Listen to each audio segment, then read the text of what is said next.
The city never truly sleeps, but under the glow of the midnight streetlights, there are corners where silence tells stories louder than words. On one cold evening, a man in a tailored suit and polished shoes slowed his steps beneath an overpass, a place where the world rarely looks. He wasn't supposed to be there. His driver usually took him the longer route home, but tonight something tugged at him to walk. His name was Daniel Hayes, a millionaire everyone in the city knew for his sharp business mind and ruthless ambition. But what he found that night would shake him in ways his wealth never had. Tucked against the concrete wall, with nothing but a thin blanket separating her from the icy ground, was a little girl. She couldn't have been older than 7. Her hair was tangled, her cheeks smudged with dirt, and her arms wrapped tightly around 2 tiny babies.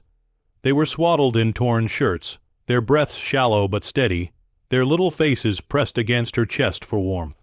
Daniel froze. For a moment, the bustling noise of the city above disappeared, replaced only by the sound of faint whimpers and the soft sighs of children too young to understand the cruelty of their world. His chest tightened, and he stepped closer. The girl stirred, blinking awake, her big eyes reflecting both fear and defiance. "Please, don't take my brothers," she whispered, her voice trembling yet protective.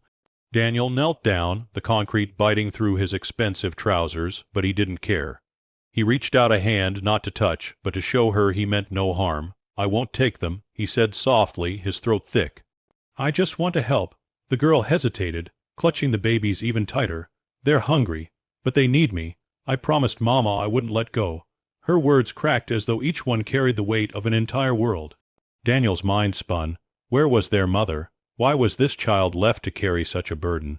He glanced at the babies again, frail but alive, and then the girl said something that broke him completely. "She's not coming back. Mama went to get food, but she never woke up." Daniel swallowed hard, fighting back tears he hadn't shed in decades. He had built empires, bought skyscrapers, and crushed competition, yet here he was, utterly powerless before a child who refused to let go of her promise. He looked into her eyes and saw something hauntingly familiar, loneliness, fear, but also a flicker of courage. A memory stirred inside him. A boy no older than her once stood in the shadows of an orphanage, clutching his little sister's hand after their parents were gone. That boy had been him. The past slammed into him like a wave, and suddenly the millionaire was no longer just a man in a suit. He was a child again, remembering nights of hunger, remembering what it meant to feel forgotten. With trembling hands, Daniel shrugged off his coat and gently wrapped it around the 3 small bodies. The girl's eyes widened at the unexpected warmth. "You're safe now," he whispered, though in truth, he wasn't sure if he was speaking to them or to the child he once had been. The babies stirred, one letting out a soft cry. Instinctively, Daniel reached for his phone to call for help, but he stopped. This wasn't about sending someone else. This time, he couldn't delegate compassion. This time, he had to act himself. So he scooped them up, one baby in each arm, the little girl clutching tightly to his sleeve, as if terrified he might vanish like the rest of the world had. Together, they walked out from beneath the bridge and into the city lights, a strange picture, a millionaire with 3 children clinging to him, the weight of humanity heavy on his shoulders. When he reached the nearest hospital, the staff rushed forward. But as they tried to take the babies, the girl screamed, "No, don't let them go." Her voice cracked the air, sending Daniel's heart into pieces again. He knelt to her level, cupping her face gently. "Listen to me," he said, steady but tender. "I'm not leaving you. They're going to help your brothers, and I'll stay right here, I promise." It was the first promise he had made in years that wasn't tied to contracts or negotiations. It was one born out of soul and sincerity. And for the first time, the little girl's grip loosened. Hours passed, doctors worked, and when morning light finally spilled into the hospital room, Daniel sat in a chair, the girl asleep against his chest, the babies resting safely in cribs beside them. He hadn't slept, but he didn't need to. Something inside him was more awake than it had ever been. In those quiet hours, he realized something profound. All the wealth he had accumulated, all the deals and accolades, none of it had ever filled the hollow space inside him. Yet here, in this room with 3 children who had nothing, he felt a fullness his millions had never bought. As the sun rose higher, Daniel whispered to himself words he had never imagined saying, "I found them," or maybe, "They found me," and in that moment everything changed. The morning sunlight painted the hospital room with warmth, a stark contrast to the cold shadows of the bridge where Daniel had first seen them. The little girl stirred in his arms, blinking as if she wasn't sure if she was still dreaming. When her eyes met his, she whispered, "You stayed." Daniel smiled, brushing a strand of hair from her face. "I promised I would, didn't I?" Her small lips curved into the faintest smile, but her hand still reached toward the cribs where her baby brothers slept peacefully, their tiny chests rising and falling. Relief softened her features, as though she had finally allowed herself to believe safety was real. For the first time in years, Daniel felt purpose. Not the hollow purpose of another business venture, but the kind that touches the soul. He called in the best doctors, not just to ensure the babies would thrive, but to give the little girl the care she deserved as well. The staff were puzzled at first. Why was a millionaire so personally invested? But the answer came in the way he never left the children's side, how he held bottles for the babies when the nurses were busy, how he read picture books aloud with a gentleness that surprised even himself. Days turned into weeks, and something remarkable happened. The girl who had once been wary and guarded began to laugh.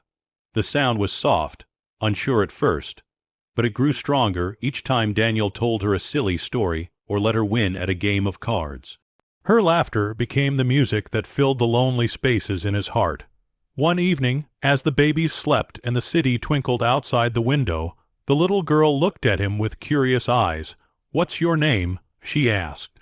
"Daniel," he replied, smiling, "but you can call me whatever you like." She thought for a moment, then whispered, "You feel like home." The word struck him deeper than any deal, deeper than any success. Home. That was something he thought he'd lost long ago. Yet here, in the presence of 3 fragile lives, he was building it again. Soon after, Daniel began the paperwork to ensure they would never have to face the streets again. Lawyers and officials tried to question his sudden decision, but his determination silenced every doubt. To him, this wasn't charity. It was family. And so the day finally came when the hospital doors opened wide, and Daniel stepped out carrying one baby in his arms, the little girl holding his hand tightly, and a nurse following with the other baby. Cameras flashed, reporters whispered, but Daniel didn't care. What mattered was that the children were no longer alone. He brought them to his mansion, a place that had always felt cold and empty despite its marble floors and golden chandeliers. That night, the echo of loneliness was replaced with giggles, tiny footsteps, and the soft cries of babies who were now comforted by arms that would never let them go. Rooms that once stood unused were transformed into colorful nurseries, walls lined with toys, shelves stacked with storybooks. The little girl chose her favorite, a room painted with stars on the ceiling, so she would never again be afraid of the dark. As weeks turned into months, Daniel discovered joys he never thought possible. He learned how to change diapers without panicking, how to soothe midnight cries, how to braid the little girl's hair before school. And though he stumbled many times, the children never let go of him. In their eyes, he wasn't just a man in a suit. He was the one who knelt beside them when no one else did. One evening, as they sat around the long dining table that no longer felt empty, the girl put down her fork and looked at him seriously. "Are you going to stay forever?" she asked. Daniel reached across the table, gently squeezing her hand. His voice trembled, but his eyes held steady. "Forever," he promised. The girl smiled, and for the first time her shoulders relaxed completely, as though she finally believed she would never have to be brave all alone again. From that night on, the mansion was never quiet the way it used to be. It was alive, with lullabies, with laughter, with the sound of 3 children who had found a father, and a man who had finally found the family he didn't know he was searching for. And under that roof, stitched together by love, promises, and second chances, they built a life that was brighter than any fortune could buy.